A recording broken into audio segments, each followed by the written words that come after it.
You're listening to the iRacers Lounge podcast, where we discuss everything iRacing in a casual setting. Enjoy. Welcome to the iRacers Lounge. I'm your host, Mike Ellis. iRacers Lounge is a podcast for the iRacer, where we talk all things iRacing in a casual setting. Joining me are the usual characters, Tony Groves and William Gibson. Hey, guys. How's it going, Mike? Good evening. Hey. Well, day after Christmas, let's first ask guys, do you get anything iRacing related for Christmas?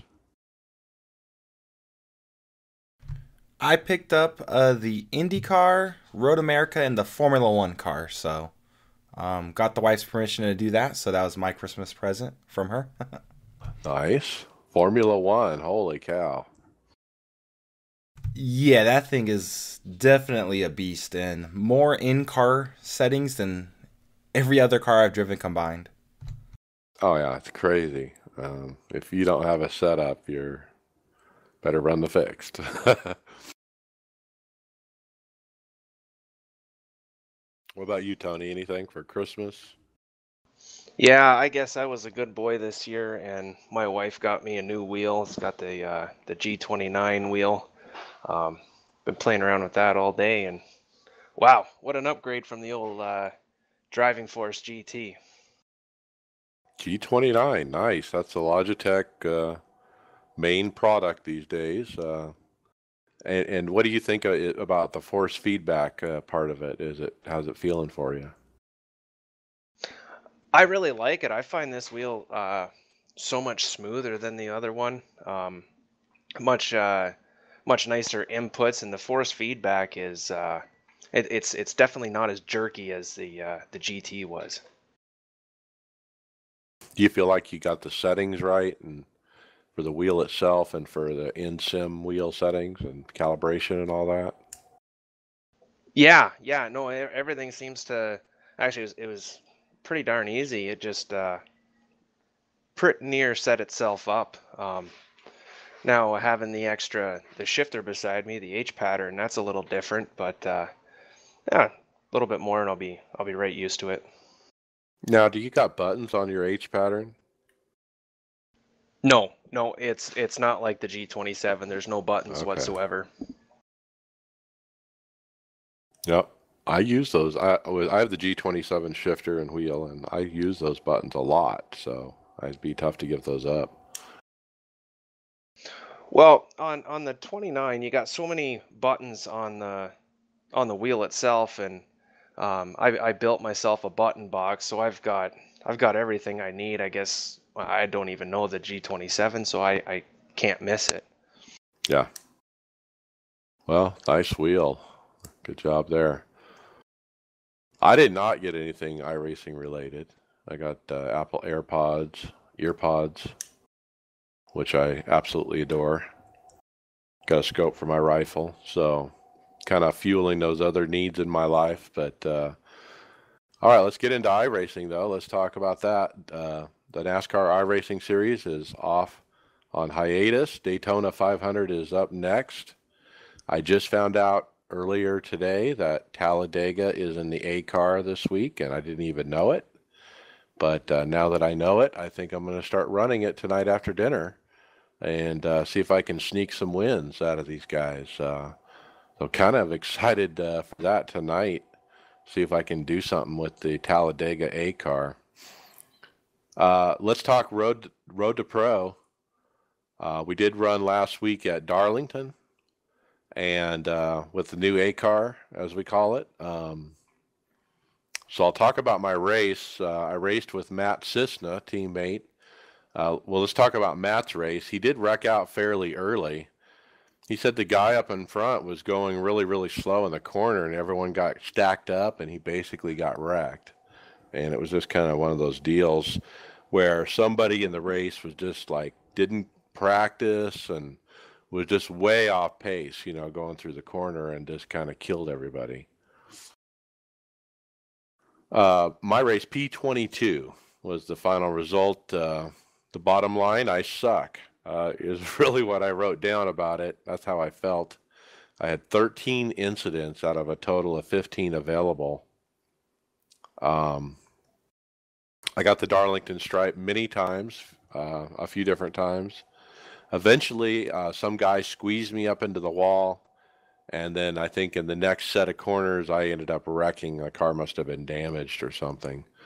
So it was another bad result for me in the Road to Pro. So I can't seem to get a good result in this particular series. But it only runs once a week, so it's not like you have multiple tries. And I looked at the schedule for Road to Pro coming up. It's off this week. It's off next week for the holidays, and back January 10th for Sonoma. And that should be interesting.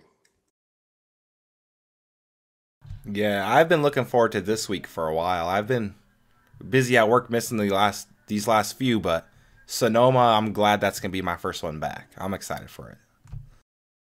You're going to run Sonoma Road to Pro? Oh yeah, I wouldn't miss that. Yep. What about you, Tony? Is that one of the tracks you still have yet to get, or? Darlington there? Yeah, I don't have that one yet. Yeah, Sonoma. Geez, you caught me not paying attention. I'm trying to catch up with the Sonoma. No, I don't have Sonoma yet either, but that'll be one that'll be picking up very early into the NIS series, just so I can get some good practice time on it. Yeah. You know, the way this goes is most of these guys are oval racers, and then they go to Sonoma. If you can keep it on the track, you usually can get a good result. But if you run off the track, you're just one of those guys that run off the track, you know, and they give the other guys the good result when they don't run off the track.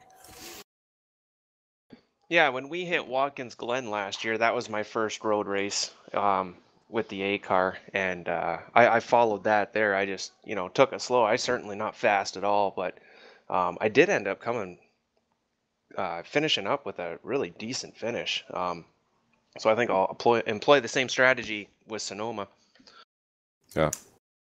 And you got to remember, there's no full course cautions at Sonoma, so it's a green flag to green flag, checkered flag kind of race. And if you're trying to win this race, you have to qualify up front. You can't come from the back of the field and win this race. If you're going to win it, you have to be in the top 5, top 10 maybe. But yeah, I mean, because the guys that are going to run good, they're going to stay on track. They're going to, run good lap times every single lap, and you're going to have to beat them. And it's going to be real hard to win this race. But I certainly don't go into this one thinking I'm going to win it. It's just one of those survive and try to get some points.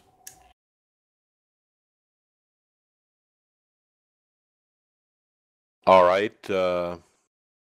Let's keep going. What's next? GRC. Let's talk GRC. That's what I've been racing, guys, at night. I'll talk about some of my racing. Iowa was this last week. Boy, my iRating SR is just diving. I mean, I got down to the 800s, and it feels like every single feature I was getting in, I'm getting turned around, lap 1, turn 1. And it's not like I'm doing anything wrong. I'm just driving in there with everybody else, running my line, and somebody runs into me, or they get in the back of me, or they slide up into me, or whatever. And I'm always getting turned around and end up, P10.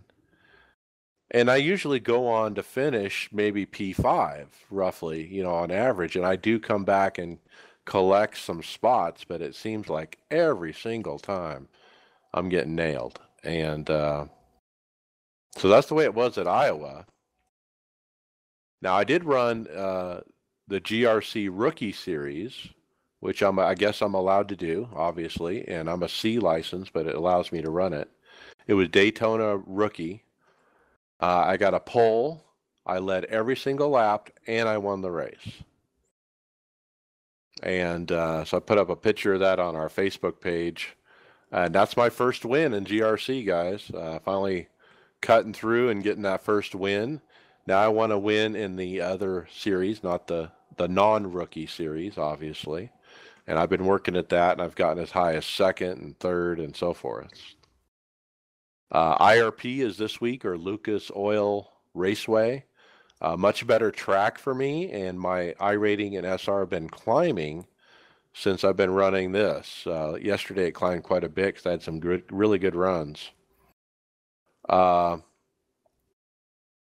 then I pulled up the points to check out the points, and I'm kind of disappointed. The website is still broken as far as points go.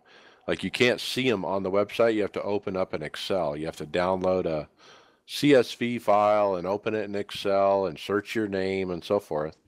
Anyway, I pulled up the points on the GRC, and guess what? I'm running 8th in my division. So, had no idea I was running that well. The top 10 in the first series of GRC, I'd be real happy with that. Yeah, that's actually really good considering that's a really popular series. I very rarely see it have very low car counts, so that's impressive. Well, yeah, and I'm just learning. I'm still slow out there, but I'm trying to learn now to drive without the handbrake. I think I've gone from not using the handbrake because I didn't know any better to using it all the time, to now not using it or trying not to use it, because it does slow you down. If you can make the corner without the handbrake, you're better off. Yeah, the only turn I feel like I need it almost every time is that very last corner at Lucas Oil Raceway, because it's that really tight hairpin. Yeah. But if you watch the fast guys, the guys that are winning the races, they're not doing that. And that's my observation. And you can learn a ton by going in car with those guys in a practice. You know, pick out the fastest guy, watch a lap of him in car, and you'll be amazed at how different it is from what you do. And you'll be like, oh, maybe I should do this a little differently.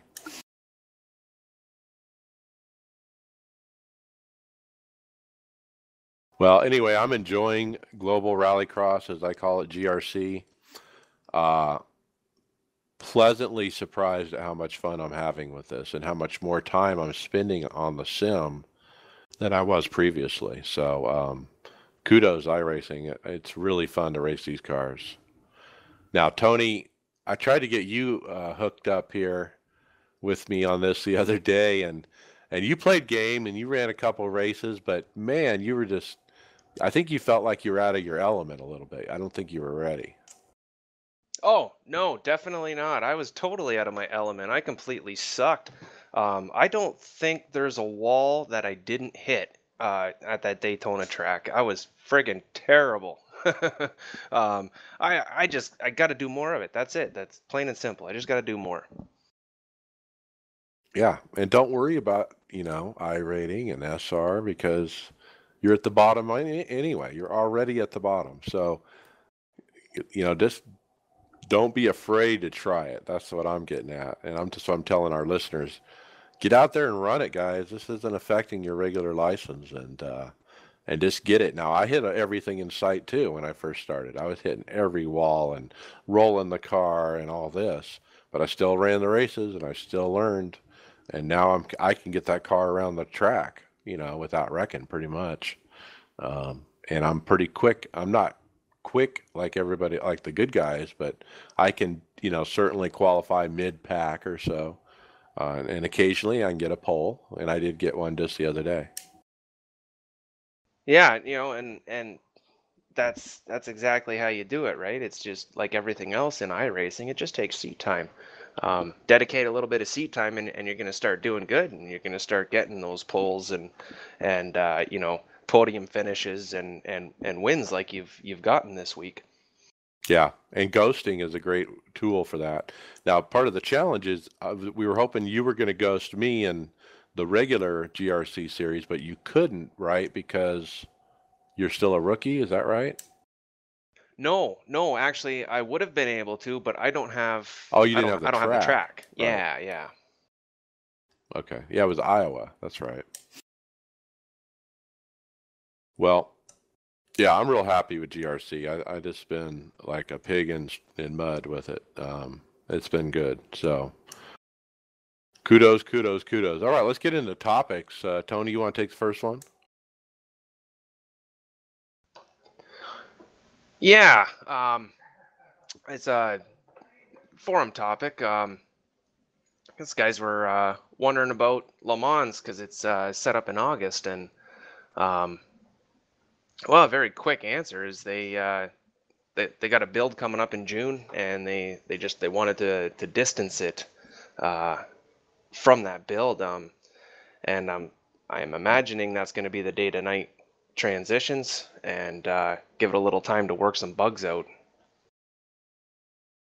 Yeah, that's a distance, June to August. Wow, that's 2 months. This surprised me. I mean, we talked about this when the schedule came out. Why is Le Mans in August, being the real races in June? I mean, the whole idea of following these world events is you race them on iRacing, you watch them on TV, or vice versa. And when they're 2 months separated, it just doesn't, there's something lost there. I don't know what it is. Yeah, so Doug Hunt Jr., staff member from iRacing, he posted up that um, they wanted to distance it from the June build, but they already have two events scheduled for July, so they moved it to August. Now, um, that's what makes me think that that's when they're going to break the day to night transition, and Yeah. they don't want to just have a 24-hour event and the whole thing go to crap. So Or they don't want to have the 24-hour event right before they release the day to night transition. yeah, good point. That too. Like they want it, to be the showcase event for after they release it.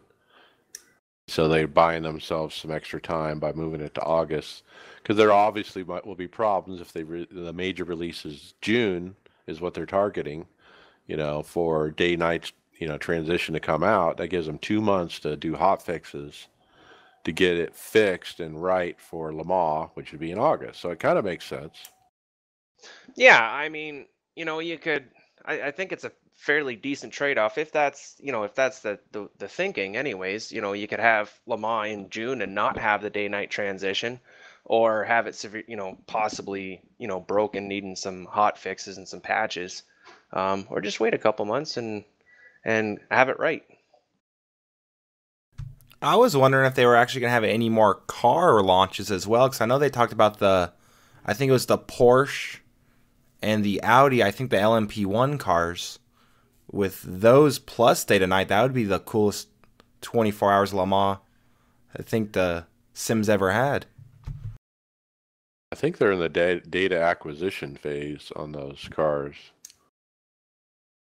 Yeah, I'm new to iRacing, so I'm not sure the timeline, but I was thinking of those cars as well would be a huge addition for that race. I'm sure they're working on that. I think we've talked about that before, that had been started. The process had been started. All right, William, you want to pick up the next topic? Yeah, so it looks like they posted up some information on their Premier Series. So we have the 2018 Peak Antifreeze Series, 2018 iRacing World Championship GP Series, and the Blancpain GT World Championship Series. So Yeah. Tyler Hudson posted the documents that kind of go over the series as far as Road to Pro, then obviously the Pro Series, and all the rules and what it's going to cover. I haven't got a chance to read through them all yet, but it's all the information we need for those. It's official, is what it is. Official paperwork. But yeah, I'll go over the Road to Pro as far as the NASCAR side. I'm not going to really go over the other one as far as Formula One or the Blancpain Team Series stuff. But they have a similar document as what we're about to review for the NASCAR side. And so the Road to Pro is going to be the trucks. Okay, now we've talked about this before. So you have to have an A license, but it's trucks. Okay? And it's every other week on Tuesdays at 9 p.m. Eastern. So it's a bi-weekly race with up to 40 truck fields.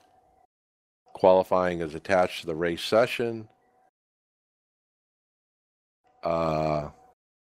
And so the NASCAR iRacing Pro Series is the qualifying series for the Peaks Anti-Freeze Esports Series. So you noticed a name change there. They're calling the Peak Series now the NASCAR Peak Anti-Freeze Esports Series. That series starts in November and ends in January. This NASCAR iRacing Pro Series, which is the feeder to the Peak. So it says the top 20 drivers from the NASCAR Road to Pro Series, that's the one we just talked about for the trucks, plus the bottom 20 drivers from the Peak Antifreeze Series from the previous year holding a Class A oval license will qualify for this series called the Pro Series. There'll be one race per week on Tuesdays at 9 p.m. Eastern. This will be the Xfinity car. 10 races with one drop week. Top 20 point finishers will be considered for a pro license and entry into Peak. Single race with 40 cars, etc., etc. So I hope I said that right. So there'll be a truck, Road to Pro. Then there'll be a Pro, which is the Xfinity. And then there'll be the Peak, which is the A car.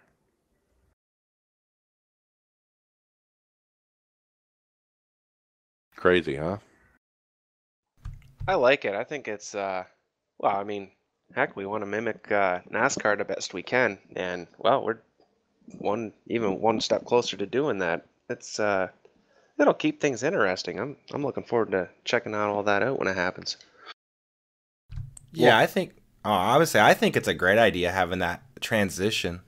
I just hope they broadcast it and kind of make it an event like they have the Peak Series, and kind of really, when they talk about the drivers that are up and coming and where they came from and stuff, get a little more interaction with the drivers themselves. But I'm excited to watch it.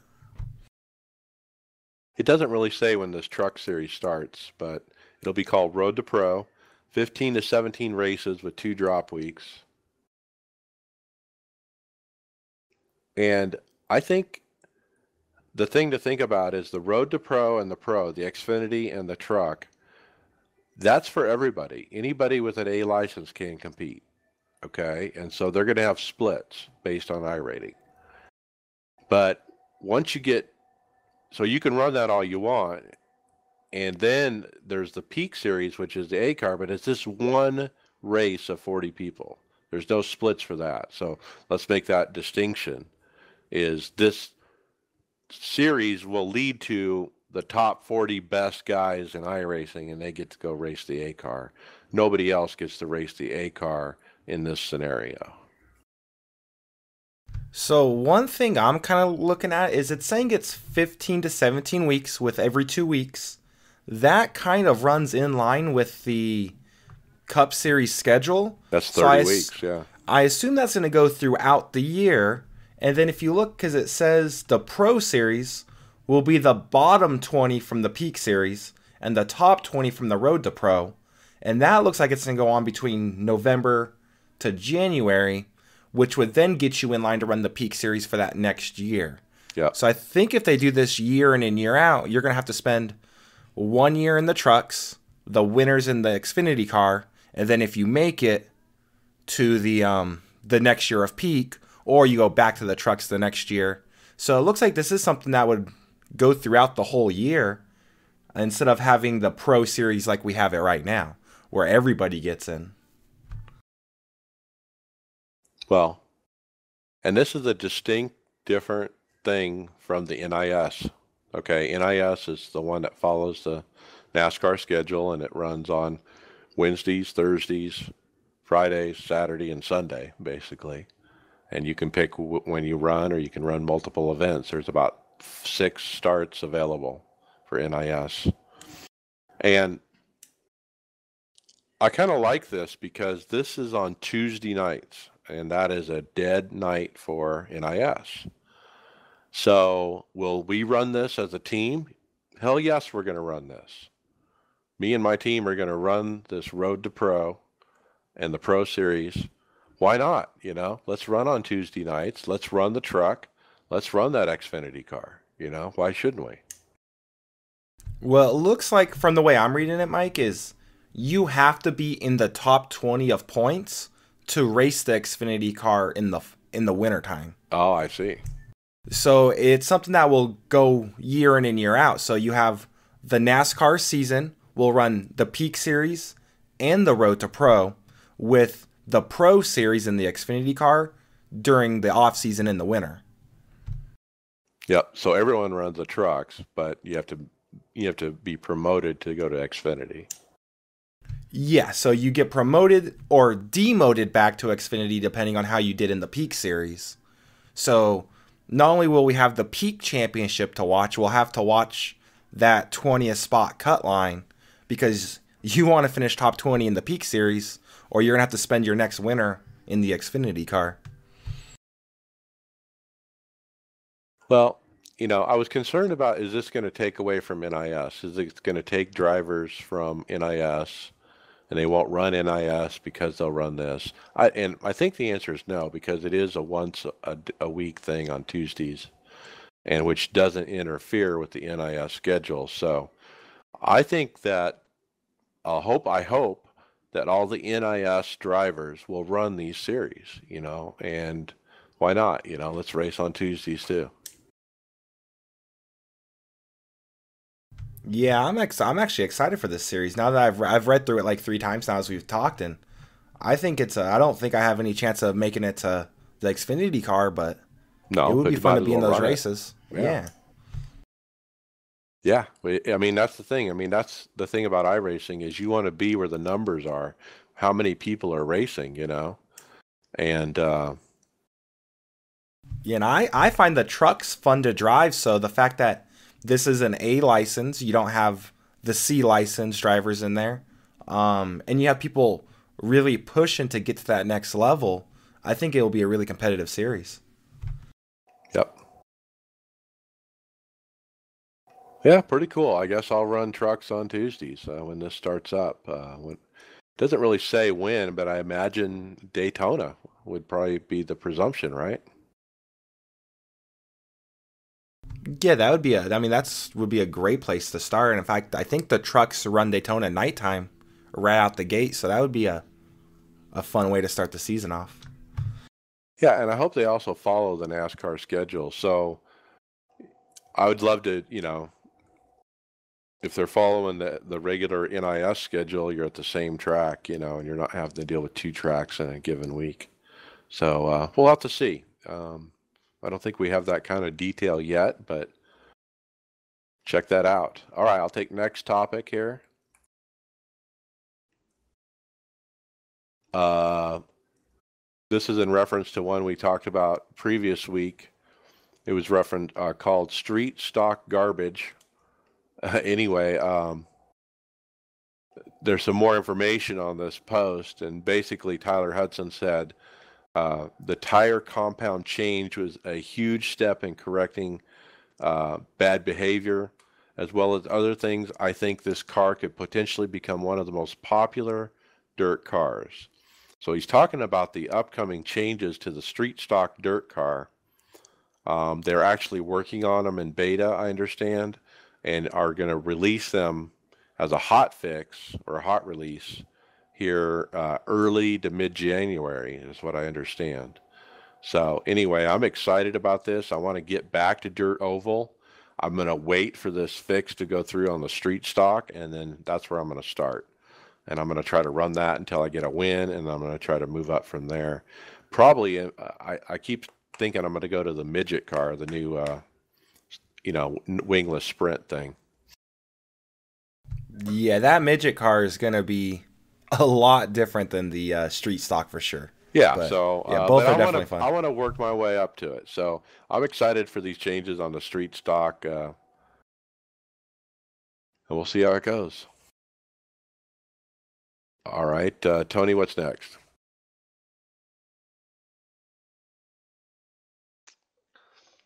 Yeah, there's a post put up here from John Hammer, talking about the weather, and the race session weather is not reporting accurate weather for the session, and neither is the drivers' meeting weather. And Yeah, he's got a picture up here, and it looks awfully cold. Um, I can't tell where he's racing from, but he said the temperature's at 43 degrees. 43, holy cow. That's like December temperatures or something. Yeah, it's at Fontana, and trust me, that it does not get 43 degrees there, I think, ever. Well, Hammer's always on top of it. He seems to find these bugs all the time, and there's obviously a problem. He shows also a screenshot of, well, it's a screenshot of the website with that temperature, but it also is a screenshot of the sim where it shows a different temperature of 73. So yeah, something's broken, and that, you know how much weather affects these setups. So anyway, I don't think anyone's actually responded to his post, so I hope iRacing has seen this problem.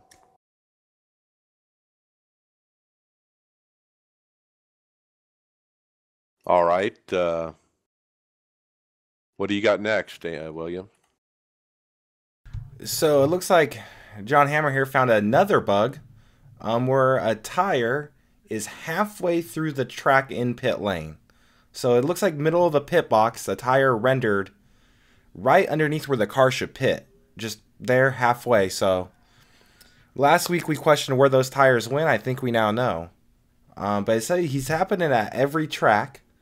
Actually, one of the best comments to the post was from Brody Hanna. He said, if you're running the Gen 6 at Atlanta, it feels like you're running on the rim anyway, so this could be graphically correct. So, but yeah, just another weird little bug where the tire's just in the middle of pit lane, just chilling there. Yeah, the picture he posted is pretty crazy. I mean, it looks like the tire is halfway sunk into the concrete, you know. But yeah, there's definitely a problem there. Something to do with the new pit crews, I presume. But yeah, they should hire Hammer because he's their new bug fixer or bug finder. He seems to find all these bugs. All Yeah. right. Next up was a points and scoring issue. And I've noticed this myself. Like when I went to pull up the points for the GRC, I have to open a stupid Excel, you know, a CSV, and what is wrong with the website? I mean, why can't they just show us their stats like they always do? I don't get it.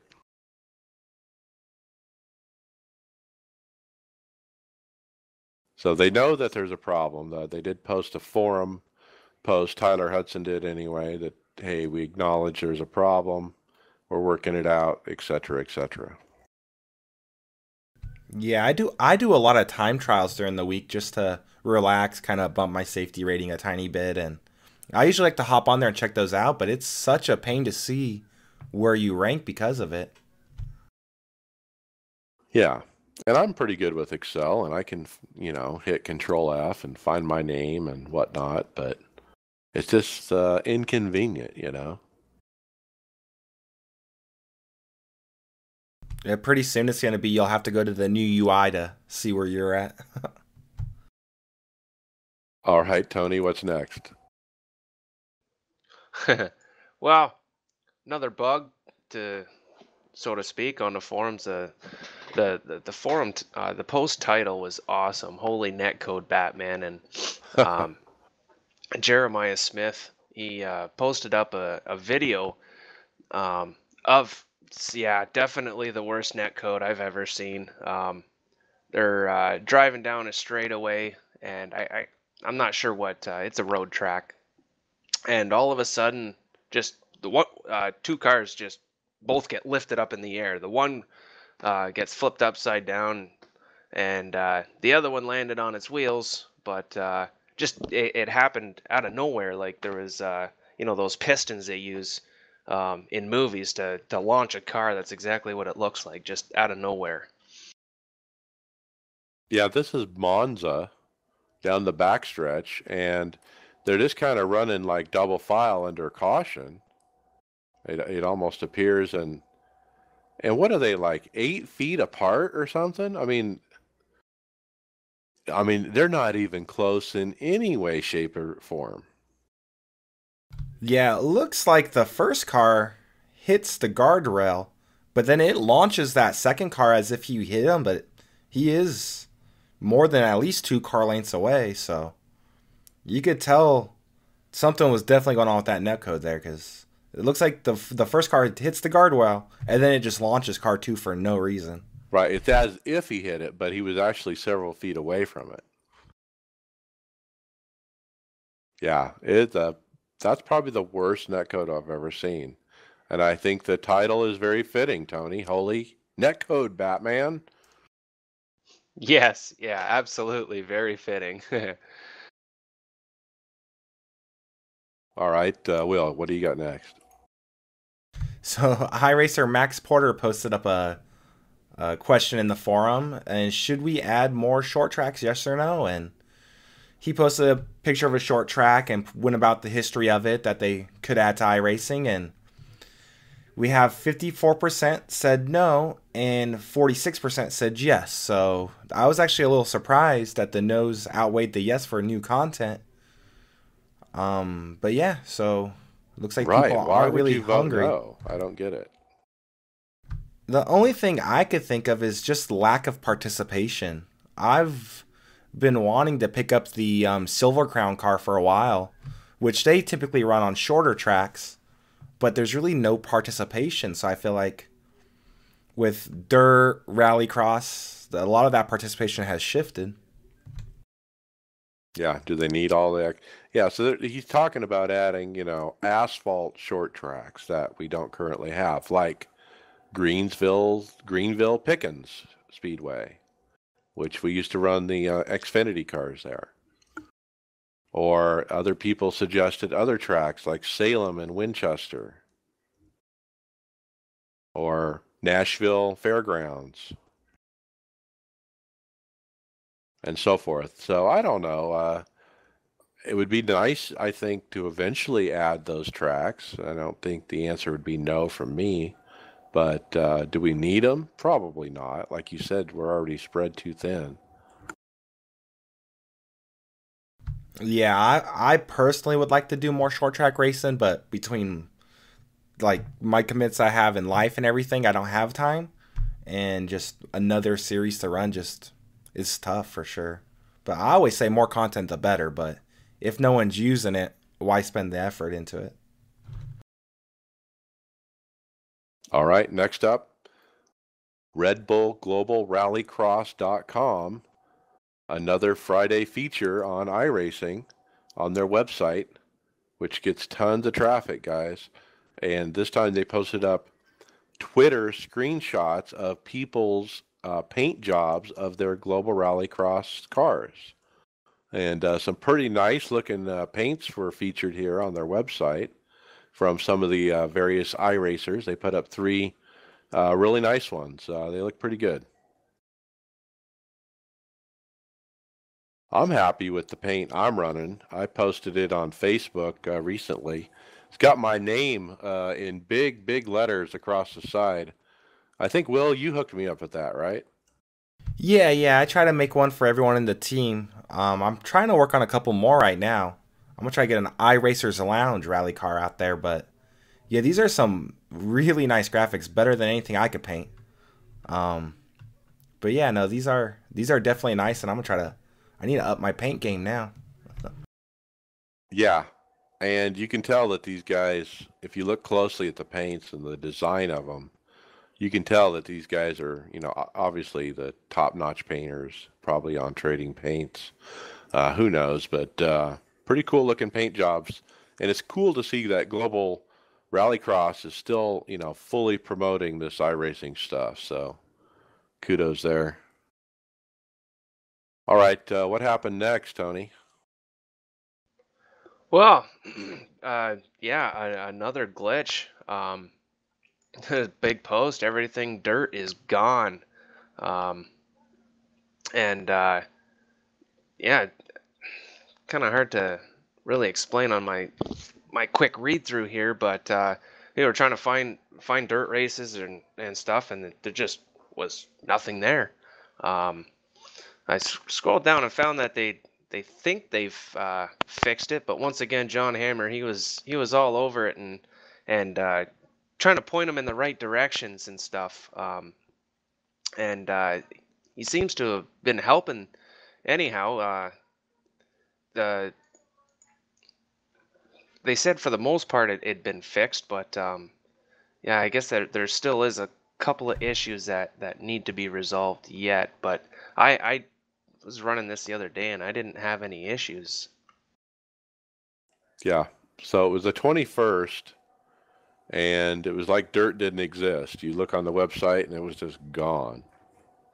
Nothing dirt related. I think somebody even said April Fools.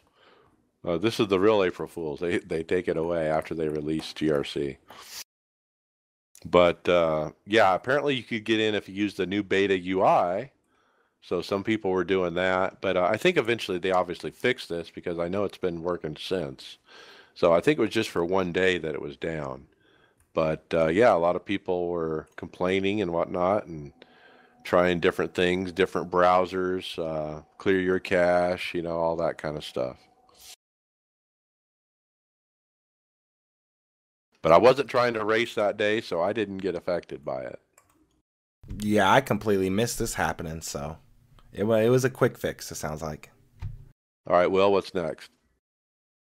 All right, so we have some more discussion about the NIS participation credits. There's really kind of nothing going on to it, and like you emailed Tyler Hudson, and he replied back, thanks guys, I have forwarded the correct department, and this is being looked at. Please keep in mind a lot of staff are out until New Year's, so it may... Oh, can't even read right now. Maybe until then before this is resolved, so they're aware of it. They know everyone's waiting for their credits, so just gotta be a little patient for them. Yeah, this we talked about this before, and it kind of stalled. And I'm like, I get alerts or something on this thread for some reason, but it just had stalled, and nobody from iRacing ever saw it.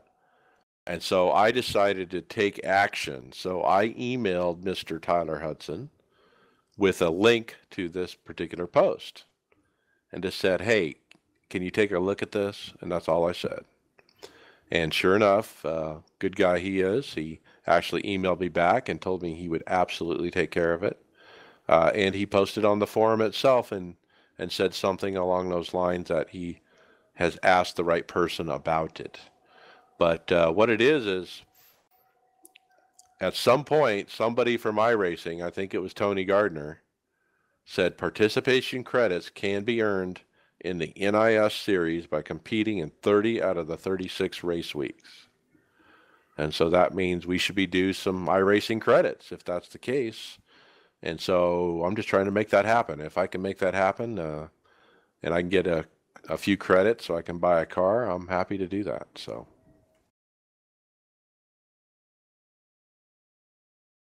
I hope it works. We'll see. If it doesn't happen, I'm not going to get involved anymore. I'm not going to poke the bear, so to speak. But I gave it a shot, got at least a staff member involved, and we'll see if they actually do anything about that. But, you know, I don't think it was ever in writing that there would be participation credits for NIS besides in a forum post, and I don't know if that carries any weight or not, but we'll see. Well, here's hoping, because that would be cool. That would be good. Yeah. Yeah, I would say people that run that NIS schedule, they are definitely worthy. I got credits for running 8 late model races. You guys deserve credits for running 30 plus A-car races for sure. Yeah. And it's usually more than 30. Most people do more than one start a week. So that's easily a 60, 90 number or 120 number, you know. All right, what's next? So it looks like we have a forum post from iRacing staff Susan Flint. Just wishing everyone happy holidays and letting everyone know that the iRacing support staff would not be there Monday, December 25th for Christmas, and also Monday, January 1st for New Year's Day. They're going to be there kind of short-staffed, so it might take a little bit longer to get replies than normal. But the only day we have to go without anybody is the 25th, which has already passed, and then Monday, January 1st. Yep. So they're off for 2 holidays. Otherwise, they're open year-round. I mean, think about that, folks. They got a full staff of people, developers, artists, office people, executives, everything. And they're open full-time. They pay these people benefits. You think that's free? You think you pay too much for iRacing? It's actually pretty affordable if you consider everything that's going into it. Pretty cool. Okay, so Tony, you want to take the next one? Yeah, sure. More GRC stuff. Can anyone stop Mitchell DeJong? He tore it up and took another win in Iowa. That would have been on the 22nd when they did the Race Spot TV feature. Yeah. So he's 2 for 2 now. So let's talk about Mitchell DeJong a little bit. I mean, and talk about who this guy is. He runs GRC for real. Okay, so he's a real GRC driver. That's what he does for a living. And now he's in iRacing doing the same thing and dominating the top split there on the Friday night. So it's just amazing, that it can translate like that, that the GRC driver can get out of the real car and he can get into a simulated car and run just the same, or as well. And he is obviously proving it. Yeah, and he actually races, it looks like a Honda Civic in GRC in real life, so hopefully that's a sign of some content to come. Very good. All right, I'll take final topic here. Kind of a short week this week because of the holidays. Not a lot of going on the forums, guys, but that's kind of to be expected. An article I found on racingnews.co, and they're a mainstream real racing kind of website, but they got a feature article about Mike McKinney. Mike McKinney is a real-life driver who runs the UMP modified cars, and he was instrumental in bringing this car to iRacing. It was his car that got scanned for the iRacing scan, and he was also involved in the development and beta testing of the car on dirt before it was released here recently. And so this is a long kind of interview style, question and answer article about that. And he's been on iRacing since 2009, and he actually got involved in real racing after sim racing. He actually learned how to race on sim racing before he even got involved in real racing. So he talks about that a little bit. It's a very interesting story. And, just kind of talks about his career and how he got involved, and talks about iRacing quite a bit as a great tool of how he got involved in racing to begin with. And he also talks about the car specifically, the UMP modified, and how accurate it is to the sim car, to the real car. And he basically said it's very accurate,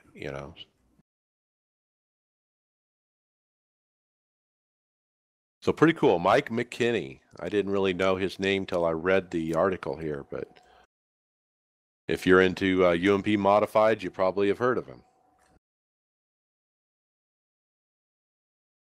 Yeah, this I know they didn't have UMP modifieds here in Southern California. They have IMCA modifieds, which seem very, very similar, and I was really excited when this car came out, and I think it's really fun to drive, and a lot of things he talks about, like trail braking and working the throttle over the slick, is amazing, and I it's a great read.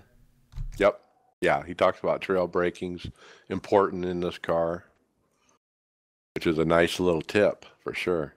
Yeah, and in fact, one of the top guys at our local track, that was something he talked a lot about. Is like he was pretty much full throttle and half brake a lot of the time, and it's something I do quite a bit when I drive these things. Obviously, I'm not the best. I could put a good race together, but it's just cool to see how accurate that these cars are, and it makes me appreciate driving them. Yep. Yeah. And they're hard for a reason because the real life car is that hard, you know?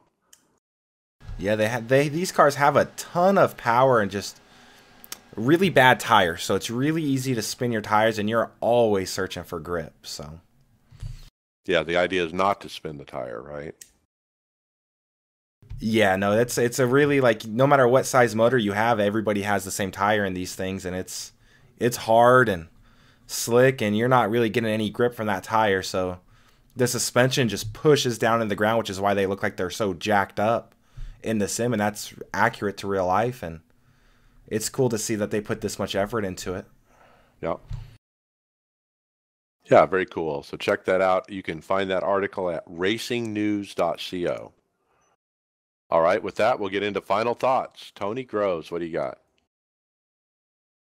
I don't have a whole lot today. I really can't wait till February. I really want to get back into NIS. I'm all excited. New wheel, that's really exciting. This thing is just a breath of fresh air. This is so cool. The brake pedal is, you know, something totally different. They've added a heck of a lot of stiffness, and I feel I got so much more control using that brake pedal. But yeah, man, February can't come fast enough. That's all I got this week, guys. Yeah, and just a tidbit I forgot to tell you. Don't forget about auto feedback button in the sim after you've run about 90 seconds.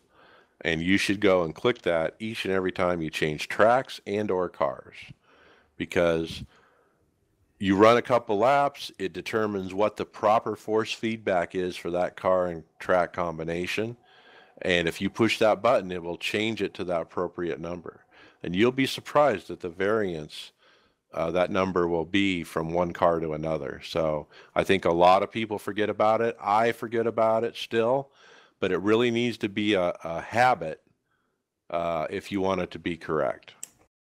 Yeah, in fact, I remember we did a truck race a few weeks ago, and I set my settings really low for dirt and forgot to adjust it back, and ran that whole race at like a 4.3 strength, which it worked, but it felt funny the whole race. I could not figure out why.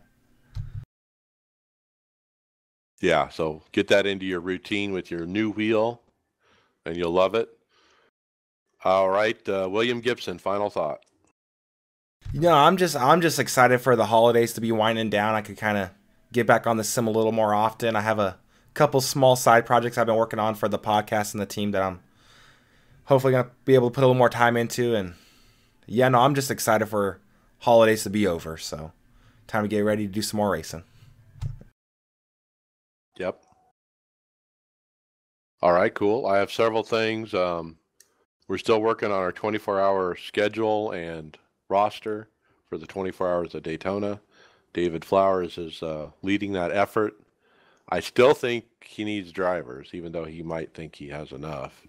So if you're interested in helping in some way, specifically if you're from Australia or Europe, and you can keep the car on the pavement, we might seek your assistance. So hit up David Flowers, and we'll see if he can get you scheduled. But we're still working that out. I still need to actually buy the car myself, so there's various problems we still got to work out to get that figured out. I'm looking forward to this week. I'm going to run the A car at Talladega and see if I can steal some wins and maybe some iRating, because I'm pretty confident at those restrictor plate tracks. So looking forward to that, and continuing GRC. I got my first win. I'm looking for number 2. And I'm having so much fun with GRC. I mean, that car is a blast to manhandle around the track, and that's what you have to do, is manhandle it, but you have to finesse it too. And there's a thing with GRC, if you fast is slow, and so if you overdrive it, or if you just kind of slow down and take it easy, and always trying to hit the apex and take the inside and all that, you'll be so much quicker you won't believe it. So I'm starting to learn that kind of stuff, and yeah, we'll see how it goes. But I hope to get another win here shortly. Final thing is YouTube. William, you kind of alluded to it, but we're putting the podcast on YouTube, guys. If you're interested in checking it out and consuming the podcast in that manner, we'll have visuals. We're trying to grow a little bit on that and see how it goes. But hey, check it out. You can find us just by searching iRacers Lounge on YouTube. Yeah, and I was gonna say, if anyone watches that and they have any ideas or anything that could make it better, please feel I can't talk right now. Feel free to throw it in the comments, and I'll definitely read those. And I enjoy doing that, and just want to make it the best possible. So, yep. I mean, at the end of the day, it is an audio podcast, and you can find us wherever there are audio podcasts can be found out there, specifically iTunes and Google Play Store. And but yeah, we want to expand to everybody and gain a larger audience. So YouTube is there, and we're going to use it. And with that, we'll see you later.